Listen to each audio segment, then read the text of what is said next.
Welcome to Victorious Living. Are you ready to unlock your full potential and experience the abundant life God has planned for you? We all face challenges, but on Victorious Living, we will equip you with practical tools and inspiring stories to help you live a life of victory. Let's prepare ourselves to learn something new today. Before we jump in, let's spread the victory. Share this video with someone who needs a fresh perspective. You were created for greatness. Let's dive in and discover how to live a life of victory. Victorious living के एक और episode में आपका स्वागत है। हम प्रार्थना कर रहे हैं आप लोगों के लिए कि आपको परमेश्वर की रेवलेशंस जो है, वचन की रेवलेशन जो है वो ज्यादा से ज्यादा मिले, क्योंकि परमेश्वर के वचन को जब हम समझते हैं, जब हम अपने ऊपर कन्फेस करते हैं और बिलीव करते हैं और उसके प्रोमिसेस पे हम स्टैंड करते हैं, तो वचन जो है वो देहदारी होता है। उसको हम रेमा वर्ड कहते हैं। आगे बढ़ने से पहले आज बहुत इंटरेस्टिंग और पावरफुल टॉपिक पे हम बात करने जा रहे हैं, वुमेन ऑफ द बाइबल। उसके बारे में बात करने से पहले कुछ ही लोगों के बारे में हम बात कर पाएंगे, क्योंकि काफी सारे वुमेन है बाइबल में जिन्होंने बहुत कुछ किया है। आज हम कुछ ही लोगों के बारे में बात करने वाले हैं, लेकिन I believe that today it is going to inspire you. The episode is going to inspire you, and you will know more about faith walk and different situation, how God blessed people in different scenarios.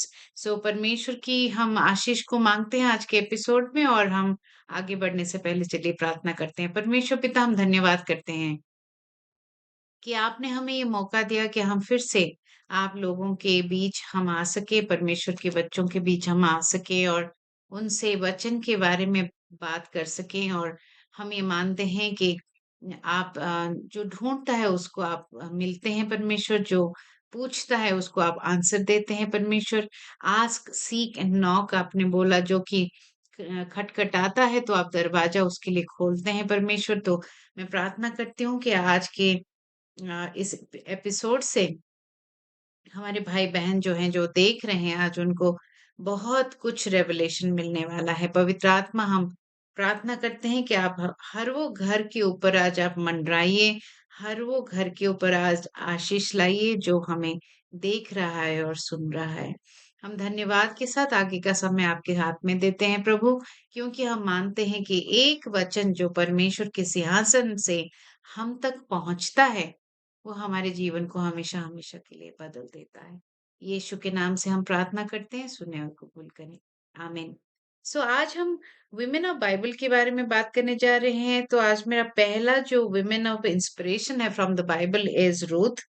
Ruth की chapter 1 verse 16-17 में हम देखते हैं कि Ruth ने कहा नायोमी को कि जहां पे आप जाओगे मैं जाऊंगी, जो लोग आपके हैं वो मेरे लोग कहलाएंगे, और जहां पे आपका आप अंत तक रहोगे, like until your death, I'm going to stay with you.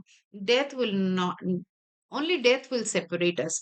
When I was meditating on this, मुझे लगा कि ऐसा प्रॉमिस तो सिर्फ हम अपने लाइफ पार्टनर के साथ करते हैं। इतना सीरियस कमिटमेंट जो है हम सिर्फ अपने लाइफ पार्टनर के साथ करते हैं, लेकिन रूथ ने अपनी मदर इन लॉ के साथ किया, नायोमी के साथ ऐसा वादा किया कि मैं आपको छोड़ के कहीं नहीं जाऊंगी। याद दिला दूं आप लोगों को कि आप जानते हैं, बाइबल आपने पढ़ा होगा कि जो रूथ है वो मोएबाइट थी वुमन, वो इजरायली नहीं थी, जूइश नहीं थी। फिर भी हम वचन में उसको जीसस के जेनियोलॉजी में देखते हैं। इसीलिए देखते हैं क्योंकि रूथ की जो विश्वास था वो नायोमी के परमेश्वर के ऊपर था। वो जानती थी कि नायोमी उस परमेश्वर को जानती है जो सच्चा परमेश्वर है। यहाँ पे रूथ के पास ऑप्शन था कि वो चली जाए। रूथ के पास ये ऑप्शन था कि वो अपनी जिंदगी देख सके अपने हिसाब से, क्योंकि वो यंग थी। लेकिन उसने सैक्रिफाइस चुना। उसने ये चुना कि वो परमेश्वर की वचन को माने, जो अंदर की उसकी आवाज थी उसको माने, और अपनी पति के माँ को माने, क्योंकि उस वक्त नायोमी कंप्लीटली अकेली हो चुकी थी। वो चाहती, रूथ चाहती तो उसको अकेला वापस इज़राइल बेथलेहम आने देती, लेकिन रूथ ने डिसाइड किया कि नहीं, मैं आपका साथ नहीं छोड़ूंगी। यहाँ पे जो मुझे हाईलाइट हो रहा है वो है लॉयल्टी।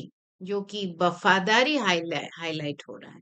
यहाँ पे वो वफादार रही अंडर ऑल सर्कमस्टेंसेस। आज मैं पहला पॉइंट जो विमेन ऑफ बाइबल में आपका अटेंशन ड्रॉ करना चाहूंगी, पहली क्वालिटी का जो वचन में लिखे गए विमेन का था, ये पहली क्वालिटी में आपका ध्यान आपका ले रही हूँ यहाँ पे कि लॉयल्टी यानी कि फेथफुलनेस बहुत जरूरी है परमेश्वर की राज्य में कुछ बड़ा करने के लिए।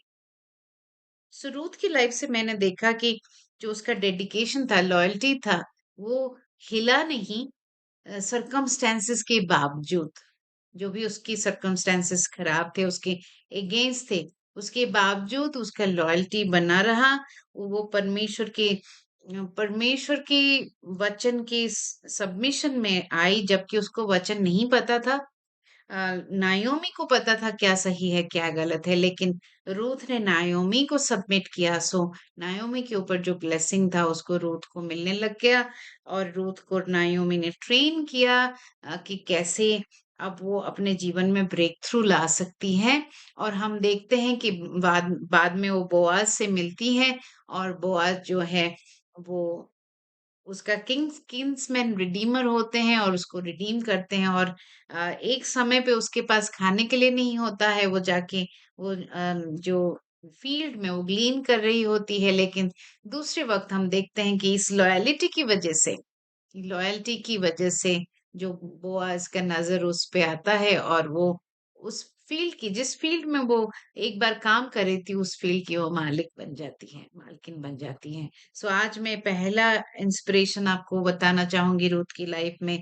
अगर आप वफादार रहेंगे अपने लोगों से, अपने मेंटोर से, अपने सरकमस्टांसेस से जो आपके सामने है, अगर आप वफादारी के साथ अपना काम करते रहेंगे, एक समय आएगा जब परमेश्वर आपको फाइनेंशियली इम्प्रूव करेगा।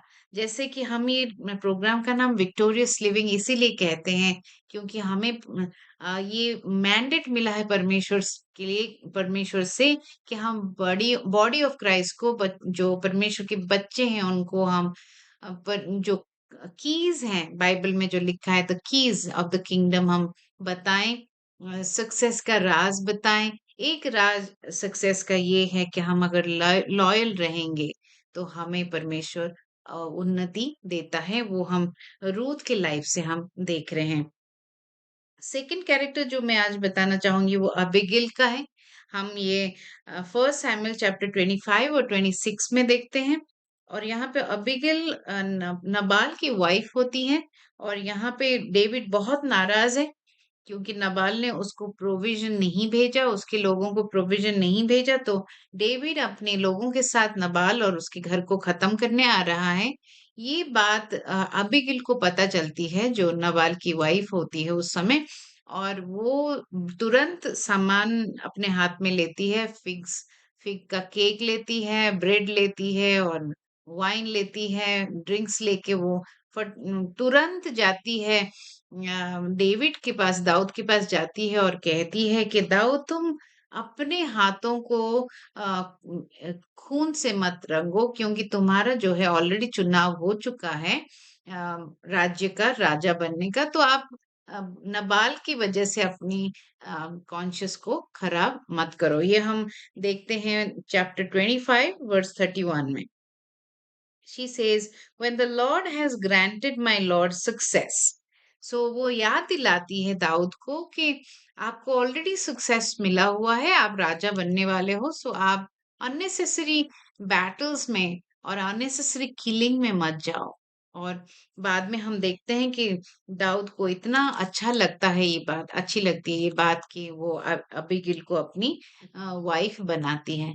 क्यों यहाँ पे अबिगल में ये क्या खास बात है? क्योंकि 10 दिन बाद नबाल का अपने आप डेथ हो जाता है, और उसके बाद दाऊद जो है अबिगल को अपनी वाइफ के तौर पे लेता है, क्योंकि वो उनकी विजडम से बहुत इम्प्रेस होता है। तो यहाँ पे मैं आपका ध्यान लेना चाहूंगी। जो सेकंड पॉइंट आज मैं आपको बताना चाहती हूँ, पहला पॉइंट हमारा लॉयल्टी था, सेकंड पॉइंट जो मैं आपको बताना चाहती हूँ वो है विजडम। परमेश्वर से आया हुआ विजडम हम जब अप्लाई करते हैं अपनी ज़िंदगी में, अपने लाइफ में, तो हमारा जीवन बदलता है। एक विधवा से वो रानी बन जाती है, क्योंकि उसने परमेश्वर का विज़डम जो है अपने घर को बचाने के लिए इस्तेमाल किया, और वही एक्ट को दाऊद पसंद करता है। वही उसका एक्ट ऑफ विज़डम जो है वो दाऊद को पसंद आता है। इस वज़ह से वो निर्णय लेता है कि वो रानी बनेगी। तो तीसरा चीज़ मैं आपको, तीसरी जो पॉइंट है वो आपको सबमिशन के बारे में मदर मैरी की लाइफ से बताना चाहूँगी, जहाँ पे हम देखते हैं लूक चैप्टर 1 वर्स 38 में मदर मैरी कहती हैं कि जैसा आप चाह रहे हैं वैसा ही हो। वो एंजल को बताती हैं कि let it be done to me. So वो सरेंडर करती है। वो एक, हम सब ये स्टोरी जानते हैं कि वो एक कुंवारी है, और उन जमाने में अगर कुंवारी प्रेग्नेंट पाई गई बिना शादी के तो उसको मार दिया जाता था। They used to stone to death the person who's caught in adultery, and in this case mother mary would be caught, you know, considered as caught in adultery, and she would be stoned to death. वो इस भयानक situation के बावजूद वो कहती है कि let it done to me, I am your servant. So यहाँ पे मैं मदर मेरी की लाइफ से ये इंस्पिरेशन लेती हूँ कि अगर उन्होंने अपना सबमिशन नहीं दिखाया होता परमेश्वर को अगर वो सबमिट नहीं करती, तो मसाया कैसे इस दुनिया में आते, जीसस कैसे आते। सो यहाँ पे हम 100% सबमिशन देख रहे हैं मैरी का। In spite of all circumstances, all pressure she might have gone through as a teenager, virgin. So मेरी आपको जो तीसरी पॉइंट है मैं आपको आज बताना चाहती हूँ कि आप अगर बहुत बड़ा विजन को बर्थ देना चाहते हैं, अगर आप बहुत बड़ा कुछ अचीव करना चाहते हैं लाइफ में, तो यहाँ पे आप complete submission to the Lord कैसे करना है वो सीखें। आप ये कहने लायक बने कि let it be done to me, I am your servant. If your vision is great, you need perfect submission to God. Thank you for joining us today, and I hope you were blessed by this message. Let's use this encouragement to spread hope and light not only in our own lives but also in our families and communities. If this message resonated with you, leave a comment and let us know how God is working in your lives. Stay victorious and be blessed.